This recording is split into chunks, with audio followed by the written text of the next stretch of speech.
This is the country where the Hama live, in southern Ethiopia, far away from towns and cities. The land can get very dry here, and then life is quite tough. But there are other times when there has been enough rain to grow the crops and feed the animals.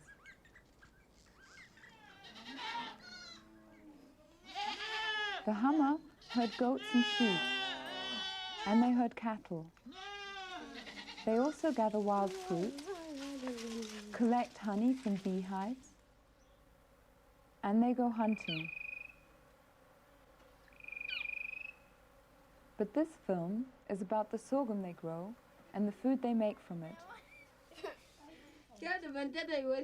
When my parents first went to Hama, they brought my brother Teo with them. They had come to learn how the Hama live, and Teo helped them make friends.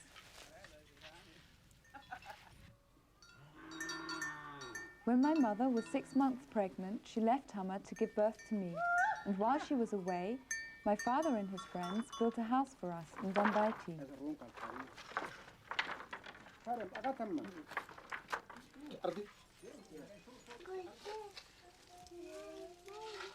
I was only 4 months old when we returned to Hama, and that's where I spent the next 3 years of my life.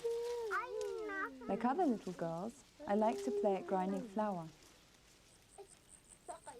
When it rained, Teo joined other little children to play in the puddles.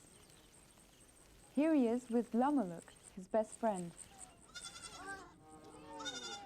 Kulizele used to feed me on goat's milk, and my parents' closest friend, Baldamba, liked to teach me Hama. I always called him Imbo, which means father.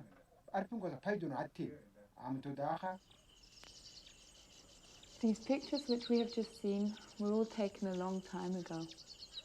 When I was 11, my whole family returned to Ethiopia. And this time my 3-year-old brother Danny, he went with us. Yeah, at first I was a bit scared, going to a strange country which I could barely remember, and being away from the life and my friends at school, which I knew from England. But when we were then in Ethiopia and set off on our journey down to the Hama bush countryside, then my fears began to leave me. We all packed into my father's old Land Rover and set off to a place in the bush where we intended to stay for a longer time. So it wasn't like a safari or something like that.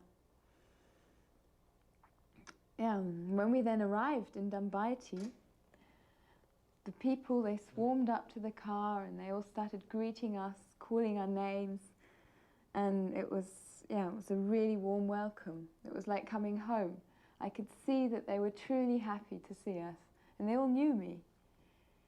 Yeah, and then I went off with the young girls straight away, and it was, even though we couldn't understand each other, because I didn't know the language anymore, it was just great fun to be with them.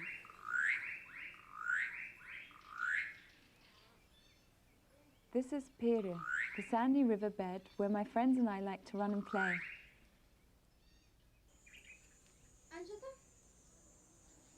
When my parents started filming us, my best friend Shawa and I were up in the tamarind tree, collecting its sour-tasting fruit for ourselves.